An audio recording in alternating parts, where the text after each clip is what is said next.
Hola chicos y chicas, vamos a dar comienzo a esta clase que abarca la tercera parte de la unidad OS, donde el tema a estudiar va a ser la división celular.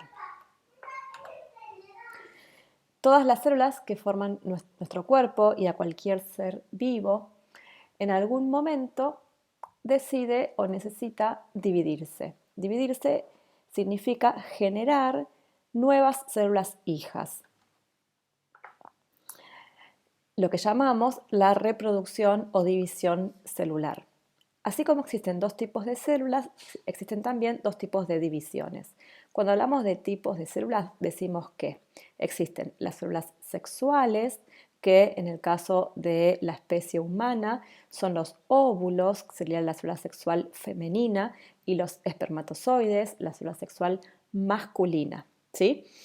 Y todo el resto de las células que no son ni óvulos ni espermatozoides, es decir, todo el conjunto de células que no son células sexuales, las denominamos células somáticas, ¿sí? Es decir, la gran mayoría van a ser somáticas, solo una pequeña cantidad van a ser sexuales, ¿sí? Entonces, cada uno de estos tipos de células tiene su tipo de división, ¿sí? Es decir, a la hora de generar nuevas células, una célula somática se va a dividir o se va a reproducir mediante una división que se denomina mitosis, ¿sí? La mitosis entonces va a originar células idénticas, ¿sí? A partir de una, es decir, una célula somática va a generar dos células hijas, ¿sí? A partir de una se originan dos que son idénticas entre sí e idénticas a la célula que le dio origen, ¿sí? Este tipo de división permite reemplazar células muertas, ¿sí? Por ejemplo, cuando una célula muere, ese espacio es ocupado por una célula nueva, de alguna célula vecina, ¿sí? De ese tejido. Recordemos que un tejido es un grupo de células que cumplen una función en común, ¿sí? Pero las células humanas y ninguna célula es eterna, ¿sí? Tiene un ciclo de vida y llega un momento que la célula muere, envejece y muere. Entonces, ese espacio tiene que ser ocupado por una célula nueva. Para generar nuevas células, entonces, las células somáticas se dividen mediante la mitosis.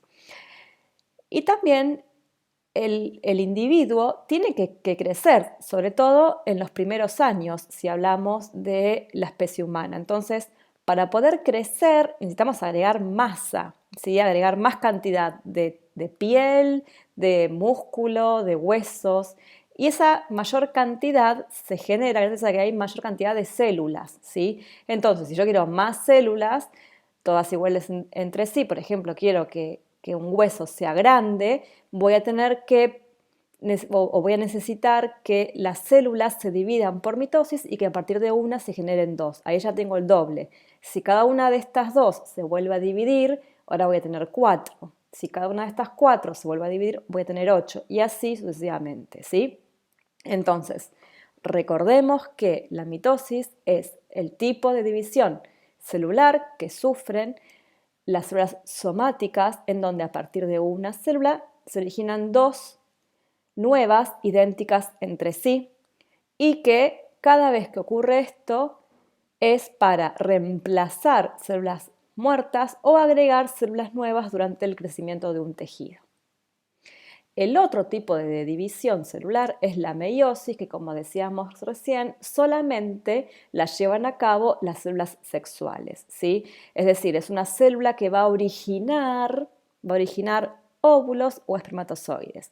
Y a diferencia de la mitosis, en vez de dos células hijas, se van a generar cuatro, ¿sí? De una salen cuatro.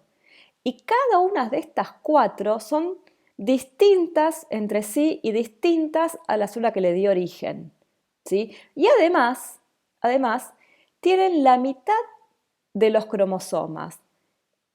Esto quiere decir que tiene la mitad de la información genética con respecto a la célula que le dio origen, ¿sí? Entonces, una célula, cuando se divide por meiosis, me origina cuatro nuevas que son distintas entre sí y tienen la mitad de la información genética. A este resultado, a estas 4, las denominamos óvulos o espermatozoides.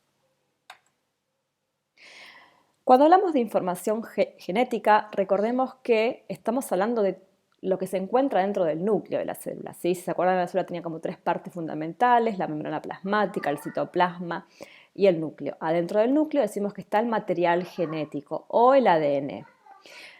Para la especie humana, el ADN se compone de 46 cromosomas que están agrupados en 23 pares, ¿sí? 23 por 2 me da 46.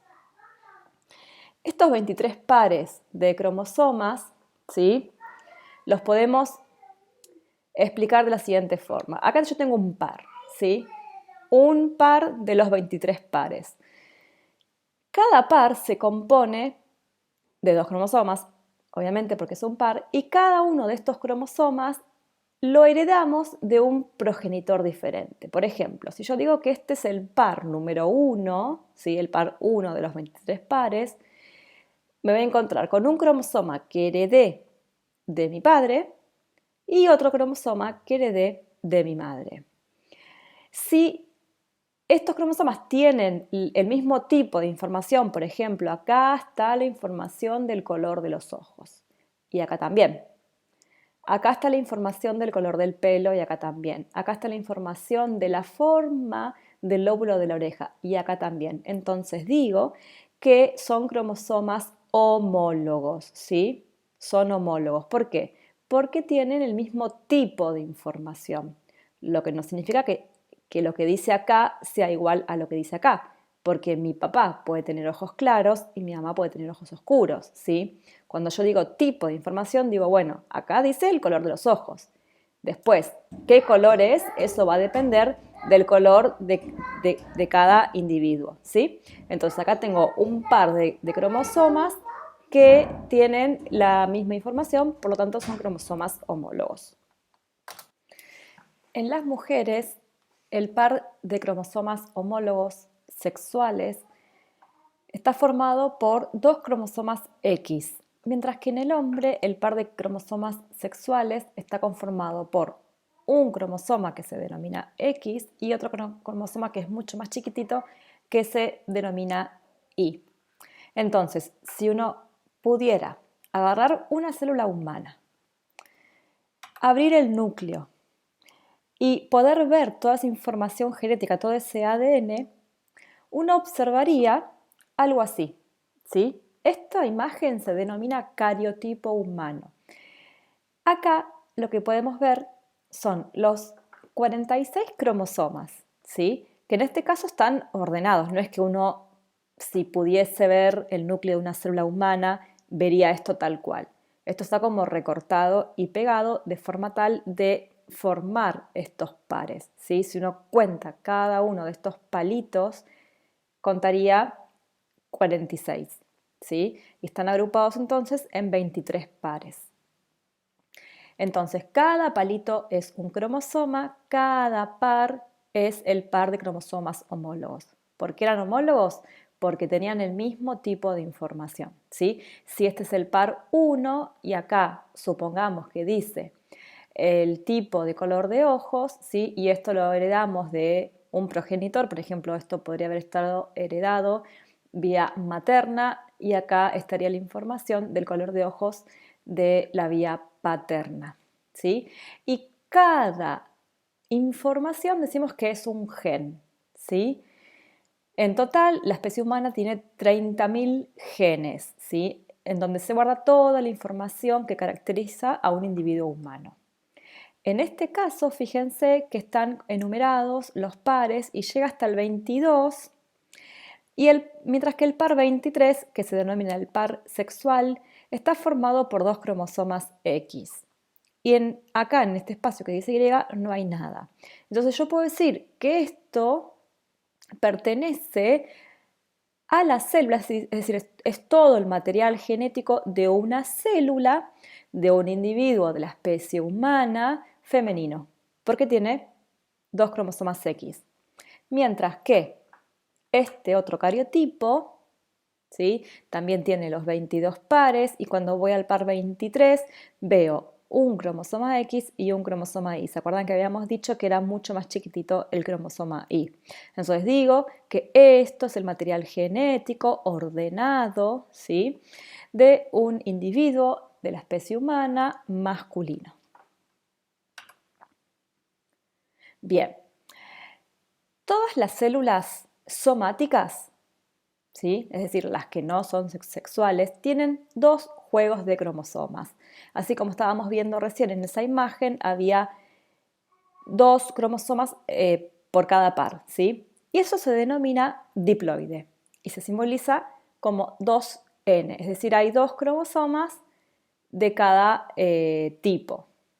Mientras que las células sexuales solamente tienen un cromosoma, es decir, no hay 23 pares, hay 23 individuales, ¿sí?, que se denominan haploides. Entonces, esto, ¿sí?, es el material genético de una célula somática porque hay 23 pares, pero si yo elijo solamente un cromosoma, ¿sí?, esto no lo elijo, de acá elijo uno solo de los dos, de acá elijo uno solo de los dos, en vez de 46 me voy a quedar con 23, ¿sí?, con un representante de cada par, un palito de cada par. Entonces digo que en este caso tengo una célula haploide.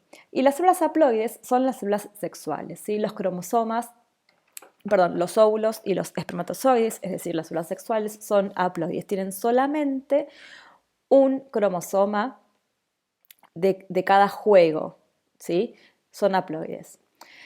Bueno, entonces, volvamos al ciclo celular, que era este recorrido que va a llevar una célula desde que nace hasta que muere, ¿sí? Y cuando decide dividirse para generar células hijas, va a sufrir por dos etapas. Un gran periodo que se llama interfase, que está acá representado en celeste, y un segundo periodo un poquito más corto, que acá está representado en rosa, que se llama fase mitótica, ¿sí? Entonces, comienza una célula y si esto fuera una mitosis, va a terminar dando origen a dos células idénticas entre sí. Recuerden que esto ocurría, en el caso de la mitosis, solamente para las células somáticas, ¿sí? La interfase es toda la fase previa a la división, es decir, la célula se va a preparar para dividirse. Y eso implica que si yo a partir de una célula quiero generar dos que sean idénticas, es decir, que tengan lo mismo, ¿sí?, voy a necesitar duplicar todo lo que está dentro de la célula madre, ¿sí?, porque yo en vez de un núcleo ahora voy a necesitar dos. En vez de una membrana voy a necesitar dos. En vez de un citoplasma, dos. Y así, voy a necesitar todo el doble, porque yo de una quiero hacer dos. Entonces, primero tengo que duplicar, ¿sí?, todo lo que está adentro de la célula para que en algún momento eso se reparta mitad para cada una, ¿sí?, equitativamente, de forma tal que las células hijas sean idénticas entre sí e idénticas a la célula que le dio origen, a la célula madre. Entonces, esta interfase, como les contaba recién, la célula va a duplicar el material genético, el ADN. Va a duplicar todos los orgánulos, ¿sí? Estos están todos suspendidos en el citoplasma, ¿sí? Es decir, acá todos los componentes citosólicos, todo lo que esté en el citosol o citoplasma, que es lo mismo, se va a tener que duplicar, ¿sí?, en tres partes. Primero está la fase G1, luego la S y por último la G2. Estas son como tres subfases de la interfase, están adentro de la interfase. Entonces, en la fase G1, la célula aumenta de tamaño, obviamente, porque está aumentando el contenido, replica o duplica, que es lo mismo, todos los orgánulos y componentes citosólicos, ¿sí?, pero todavía no duplica el ADN. En la fase S sí va a duplicar el material genético, el ADN. Y en la fase G2, que es la última, lo que va a hacer es preparar todas las herramientas, ahí se sintetizan enzimas y otras proteínas, para la fase que viene, que es la fase mitótica. ¿Sí? Entonces, acá veamos. Un palito me está representando a un cromosoma, como veíamos recién en el cariotipo. Entonces, si empezamos por acá, esto es un cromosoma. Dijimos que en la fase G1 la célula lo que hacía era duplicar todos los orgánulos y componentes citosólicos, pero no duplica el ADN. Entonces, esto es ADN, es un cromosoma, es una porción de nuestro material genético. Cuando termine la fase G1, sigue manteniendo un palito.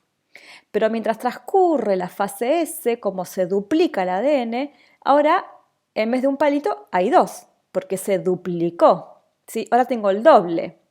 Entonces, en este momento, cada cromosoma, en vez de ser un palito, es una X o una cruz. ¿Sí?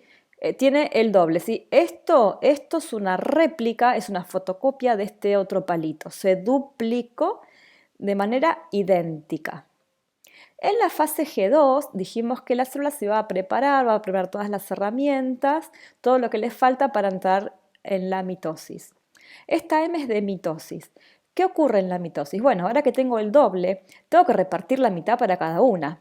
¿Sí? Va a ir un palito para un lado, otro palito para otro. ¿Sí? La célula, como dijimos, en este intervalo aumentó su tamaño al doble también. Y cuando haya repartido mitad para un lado, mitad para el otro, de todos esos componentes que duplicó y todo el material genético, en algún momento esta gran célula va a tener que partirse al medio, ¿sí? De forma tal de que se me generen dos células hijas, ¿sí? Dos células hijas, esta es diferente a la que arrancó, es la hija justamente, ¿sí? Son dos células hijas idénticas entre sí, porque fíjate que cada uno quedó con un palito, con un cromosoma, de la misma forma que esta célula arrancó, que la célula madre. ¿Sí? Y si uno pudiese ver qué es lo que hay acá en este citoplasma o en este citosol, sería lo mismo que lo que hay acá. ¿Sí? Entonces, todo este ciclo me garantizó que esta célula madre originó dos células hijas idénticas entre sí. Bueno, esto es la misma explicación. ¿Sí? Si arrancamos en G1, la célula primero se duplicaba todo su contenido citosólico. Luego de la fase S, ahora yo acá adentro tengo el doble de material genético, esto es el núcleo, tengo el doble de material genético de lo que tenía acá. ¿Sí? Y cuando entro en mitosis, esta célula, ¿sí? Repartió mitad para un lado, mitad para el otro, se parte al medio y tengo dos células hijas idénticas entre sí, idénticas a la madre. ¿Sí? Como esto es un ciclo, ¿sí? Cada una de estas células hijas en algún momento se va a volver a dividir y va a generar, esta generará dos nuevas y esta otras dos nuevas en algún momento. Acá les puse el link de la explicación de todo este ciclo, ¿sí? De una página que se llama Educatina, que es muy interesante, que está explicado bastante fácil, bastante básico, a mi criterio entendible y se puede aplicar a este nivel. Para los que les interese pueden entrar. Bueno, tenemos células de todo tipo. Tenemos células que permanecen mucho tiempo en G1, es decir, en esa primera fase de la interfase, y que quizás nunca se vuelvan a dividir jamás, ¿sí? Entonces decimos que si no se van a dividir nunca, en realidad más que en G1 están en un estado G0, ¿sí? Son células que están vivas, pero que no van a generar células hijas. Es decir, como que les falta la capacidad de reproducirse, de generar descendencia. Son, por ejemplo, las células del sistema nervioso. ¿Sí? La gran mayoría de nuestras células del sistema nervioso, por ejemplo las neuronas, permanecen en estado G0. Es decir, no se replican, no generan nuevas células. Por eso es que están muy protegidas, porque si alguna de las neuronas o de cualquier célula nerviosa con esta baja tasa de reproducción, si mueren, ¿sí? Es una célula que se pierde y que no se recupera, porque no hay otra neurona que se va a poder dividir y poder reemplazar a esta que murió. ¿Sí? Entonces, aquellas células que están en estado G0, ¿sí? Tienen baja tasa de reproducibilidad, no se dividen, no sufren mitosis y cuando mueren se pierden. En cambio, si nos vamos al otro extremo, hay células que pasan muy poco tiempo en estado G1 y que están constantemente dividiéndose, ¿sí? Esto es el otro extremo. Se dividen y cuando terminan el ciclo arrancan otro, terminan el ciclo y arrancan otro y así sucesivamente. ¿Qué está pasando acá? Acá estoy teniendo células de más, ¿sí? Y eso me va a formar una masa de células en ese tejido, me va a formar una masa de células, es decir, tengo un montón de células que no las necesito, que no las quiero, que al contrario, quiero que se mueran, ¿sí? Y este resultado, esto da como resultado una división descontrolada que se denomina neoplasia o tumor, ¿sí? Estos son los tumores, son masas de células que se están dividiendo constantemente y no tienen ningún tipo de freno en su ciclo celular. Existen fármacos que se utilizan en la quimioterapia que lo que hacen es detener la división celular porque atacan al uso mitótico. El uso mitótico es un componente que las células generan cuando se están dividiendo. Únicamente en ese momento de la vida de la célula generan este componente que el fármaco puede identificar y atacarlo. Por lo tanto, la célula, si está frente o en presencia de este fármaco, no se va a dividir. La desventaja es que el fármaco no sabe distinguir entre una célula cancerosa y una no cancerosa, es decir, cualquier célula que se esté dividiendo, ya sea buena o mala, por así decirlo, este fármaco la va a ir a atacar y no va a dejar que se divida. Entonces, como resumen, tenemos células que pueden estar en estos extremos, ¿no? En células que no se dividen nunca, como las células del sistema nervioso, o células que no pueden parar de dividirse porque tienen alterado, ¿sí?, algún componente. Bien, las células, como parte de su ciclo, ¿sí?, en algún momento mueren. Y hay dos tipos de muertes por una célula, una que se llama apoptosis y otra que se llama necrosis. Cuando hablamos de apoptosis es una muerte celular que está ordenada, que está genéticamente programada, ¿sí? Es decir, hay un agente que desencadena una serie de pasos, ¿sí?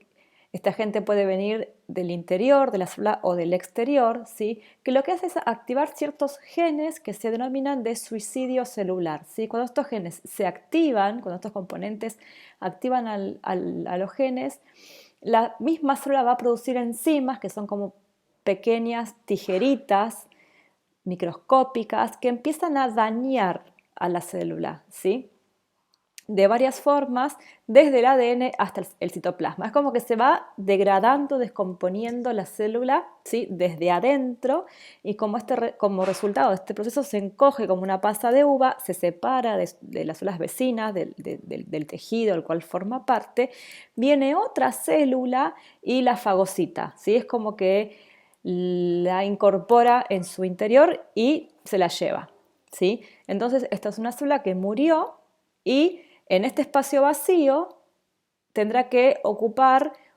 otra célula, ¿sí?, es decir, alguna de las células vecinas que rodeaban a esta que murió deberá ahora dividirse para generar otra célula nueva y poder tapar ese hueco.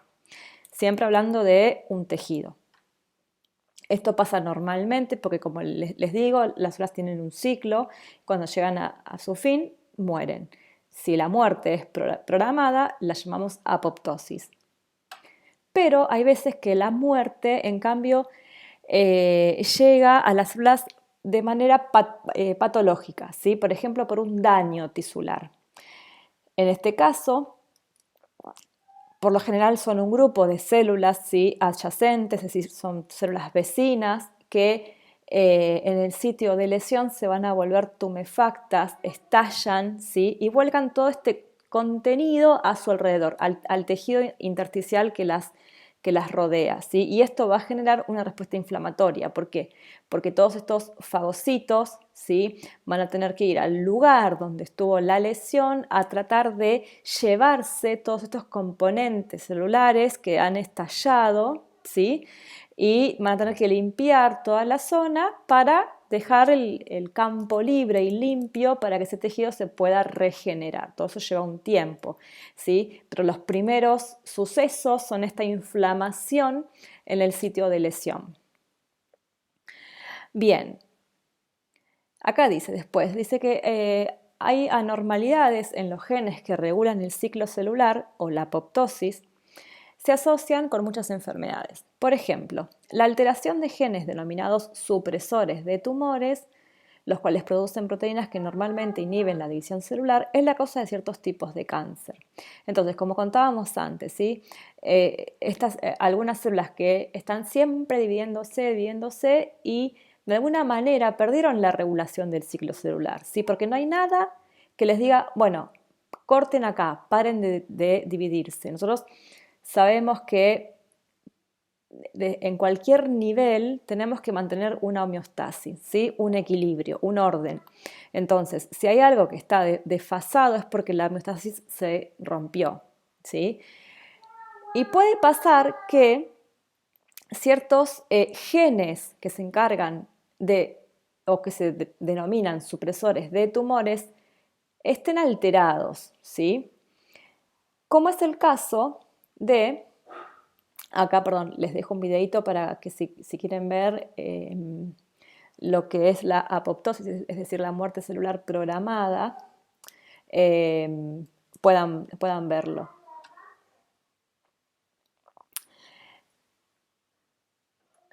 Acá. Entonces les estaba contando esto de que si hay algún gen alterado, ¿sí? Como por ejemplo el gen supresor tumoral P53, es un gen que se localiza en el cromosoma 17, recuerden que había 23 pares, si yo voy al 17 y escojo un gen, bueno, ahí puedo encontrar este gen, ¿sí? Que da como producto una proteína que se llama P53, P de proteína 53, ¿sí? Si esto está alterado, ¿sí? La célula empieza a dividirse, ¿sí? Generando una amplia gama de tumores como por ejemplo el tumor de mama o de colon. ¿Por qué sucede esto? Porque esta proteína es necesaria para controlar el ciclo celular, ¿sí? Es una proteína que actúa en la fase G1. Recuerden que era una fase dentro de la interfase en la cual la célula duplicaba todo el contenido del citoplasma, ¿sí? No se duplicaba el ADN porque la duplicación del ADN venía en la fase siguiente, en la fase S. Entonces, esta proteína P53 lo que hace es como poner un freno al ciclo celular, ¿sí? Acá tenemos nuevamente el esquemita. Si el ciclo celular comienza acá, esta es la fase G1, ¿sí? Y cuando llega acá, antes de entrar a la fase S, a la fase donde se duplicaba el ADN, hay un punto de restricción, ¿sí? Acá actúa esta proteína P53, ¿sí? Que si está presente lo que hace es decir, bueno, a ver, frenemos y veamos en qué condiciones está esta célula, ¿sí? Es como que le va a hacer un chequeo, un escaneo, ¿sí? Es como un peaje, ¿sí? Es una parada necesaria y obligatoria que hace de revisión de todo el sistema celular y si está todo ok, bueno, continúan a la fase S, G2 y finalmente a la mitosis, ¿sí? Ahora, si esta célula encuentra algo malo, perdón, si esta proteína P53 encuentra algo que no está bien, lo que hace es mandar a la célula a apoptosis, ¿sí? Y acá es cuando vemos un ejemplo claro de lo que es una muerte celular genéticamente programada, ¿sí? Porque es como que esta P53 viene a advertir que algo malo está sucediendo. Entonces, si esta célula no está en condiciones de cumplir un ciclo correctamente, lo que va a decir, bueno, no me sirve más, la voy a mandar a que se suicide, a que se muera, ¿sí? Es decir, va a activar mecanismos de degradación celular, ¿sí? Por eso que es sumamente necesaria, ¿sí? este control, perdón, ese control es sumamente necesario que ocurra, ¿sí? Cada vez que la célula se va a dividir. Porque si no existiese, si esta P53 no estuviese presente, lo que va a pasar es que Quizás esta sea una célula tumoral, ¿sí? Y que nadie advierta que esto está dividiéndose constantemente, ¿sí? Entonces, vuelvo al ejemplo de que cuando este gen que da como producto esta proteína, si se ve alterado y si esta proteína no está presente, entonces la célula pierde este punto de restricción, este punto de control, y no hay nadie que le diga acá hay algo mal, a que se dé cuenta de que la célula no puede seguir dividiéndose tantas veces y generando un tumor. Bueno, entonces todo lo que vimos hasta acá aplica para la mitosis, que era la división celular que sufrían las células somáticas, que son todas aquellas células del cuerpo no sexuales que tienen dos juegos de cromosomas. Es decir, tienen 23 pares o 46 cromosomas. Ahora vamos a ver con un poco de detalle la segunda división, que era la meiosis, que es la que sufrían células que dan origen a las células sexuales. Es decir, como producto de la meiosis, de esta división, voy a obtener óvulos en el caso de las gametas femeninas y espermatozoides en el caso de las gametas masculinas. Entonces podríamos decir que la meiosis solamente ocurre en las gónadas. ¿Sí? ¿Qué son las gónadas? Son los ovarios y los testículos, porque es allí donde se van a generar este tipo de células. Y repasemos también de que para que se forme un nuevo individuo de la especie humana es necesario que se una un espermatozoide con un óvulo, ¿sí? Y este producto, esta unión, se denomina fecundación, ¿sí? Fecundación es la unión de dos gametos diferentes, de un óvulo y un espermatozoide, que provienen desde ya de cada uno de los progenitores. Bueno, esto es lo que les contaba recién, ¿sí? Recuerden que nosotros llamábamos a las células sexuales haploides porque solamente tienen un juego simple de cromosomas, son 23 cromosomas, no son 23 pares. Este proceso es algo más largo que la mitosis, ¿sí? Es por eso que se divide en dos partes, en meiosis 1 y 2. Tiene también una interfase, al igual que la mitosis, que está subdividida en fase G1, S y G2, hasta ahí todo igual, ¿sí? Recuerden que en la fase S se duplicaba el ADN, entonces cada cromosoma pasaba de tener un palito a dos palitos, ¿sí? Unidos por un centrómero, ¿sí? Esto significa que se ha duplicado y que ya está preparado para entrar en la meiosis. Bueno, estos nombres son como a su vez subfases dentro de la meiosis que no nos interesan para este nivel, ¿sí?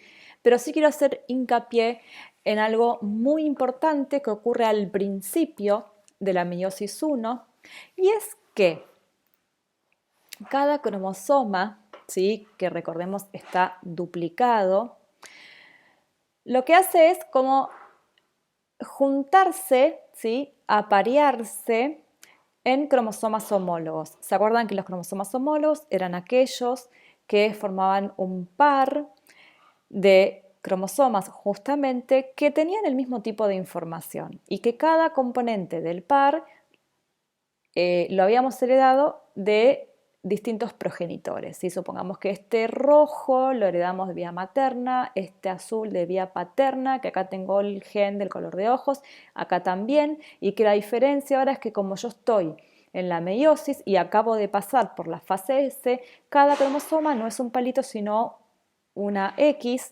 ¿sí? Un por haber sido duplicado su material. Entonces, lo que ocurre acá, y esto es particular y único de la meiosis, es que se empiezan a cruzar, ¿sí? Y se intercambian información. Fíjate, este cachito rojo ahora pertenece al azul y el azul le devolvió la misma porción al rojo. Y fíjate lo que se formó, ¿sí? Se formaron cromosomas nuevos, únicos, ¿sí? Este cromosoma, ¿sí? No existía antes, esta combinación es única, ¿sí? Es decir, es un cromosoma mezcla, es una mezcla entre la información que venía de vía paterna con la información materna y viceversa, ¿sí? Este proceso, ¿sí? Tan particular se llama entrecruzamiento o crossing over en inglés. No importa, vamos a llamarlo entrecruzamiento, ¿sí? Entonces ocurre solamente en la meiosis, al comienzo de la meiosis.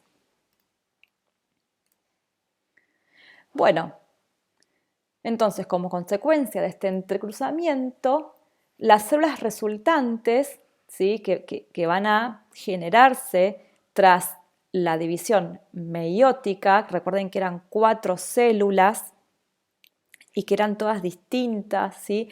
Estas diferencias me la garantizan este proceso de entrecruzamiento o recombinación genética, ¿sí? Y esto es responsable de la gran variabilidad que existe entre los seres humanos, ¿sí? A ver, quiero ir un poquito para atrás y explicarles bien. Entonces, que yo acá tengo 2 cromosomas que son distintos, ¿sí? Y que a su vez cada palito de cromosoma ahora es diferente al otro, incluso al que está al lado, ¿sí? Y que esto en la repartición, recuerden que todo esto va a terminar dando origen a 4 células distintas y esta diferencia me la garantizan en que un palito va a ir para cada célula, ¿sí? Este palito rojo va a terminar en una célula hija, este que tiene una mezcla va a terminar en otra, este en otra y esta en otra. Entonces acá tengo las 4 tipos de células diferentes, ¿sí? Esto ocurre con un cromosoma en este ejemplo, pero si lo pensamos en que va a ocurrir también en los 23 cromosomas, ¿sí? Estas combinaciones todas distintas, es lo que nos garantiza de que las 4 células resultantes sean diferentes, ¿sí? Estos 4 óvulos son distintos y los 4 espermatozoides también lo son. Bien, bueno, acá les dejo también 3 videos en donde les explica con un poquito más de profundidad para aquellos que lo requieran. Tenemos un video que habla sobre la introducción a la meiosis, otro que explica bien cada fase de la meiosis y otro que explica el último, el entrecruzamiento, que es lo que les acabo de explicar. Y acá, como para terminar, podemos ver que como resultado de la meiosis, ¿sí? Voy a obtener este tipo, ¿sí? Estas 4 células resultantes. Entonces, esto sería la célula madre que sufre toda la meiosis, que recuerden que había 2 subfases, la meiosis 1 y meiosis 2. Toda esta parte que pasa en el medio lo vamos a obviar, ¿sí? Lo vamos a recortar. Lo que nos importa es el estado inicial y el estado final, que a partir de una célula madre originó 4 células distintas y que la información que está acá es la mitad de lo que está acá y que esta información es distinta a esta y a esta. Y en este caso yo tengo 4 espermatozoides, es decir, que esto está ocurriendo en un testículo, ¿sí? Y esto, a diferencia, está ocurriendo en un organismo femenino, ¿sí? Esto está ocurriendo en un ovario y a partir de un ovocito que se llama, me voy a obtener 4 células que particularmente en el caso de la mujer, de estos 4 se selecciona uno y es un óvulo, ¿sí? Un óvulo que está maduro, ¿sí? Y que tiene la mitad de la información que la célula madre, ¿correcto? Y que si este espermatozoide, que tiene la mitad de la información que está, se llega a cruzar con este óvulo, que también tiene la mitad de la información que esta, va a ocurrir la fecundación. Y si ocurre la fecundación, se va a originar un cigoto o nueva célula, que ese sería la creación de un nuevo ser. Bueno, hasta aquí ha sido esta clase. Es algo compleja, lo hemos estado recortando al máximo en otros años. Esto se daba con mayor profundidad, dada esta situación, y por lo complejo que es interpretar estos conceptos, bueno, lo hemos acortado a lo básico, ¿sí? Sabemos que puede generar muchas dudas, les pedimos que nos las escriban, que nos pregunten por mail, bueno, por mail, porque no tenemos grupo de WhatsApp. Pero bueno, sí va a existir para esta clase una guía, una actividad para que sepamos nosotros, los docentes, si lo están interpretando o no. Bueno, que anden muy bien, cuídense mucho y hasta la próxima.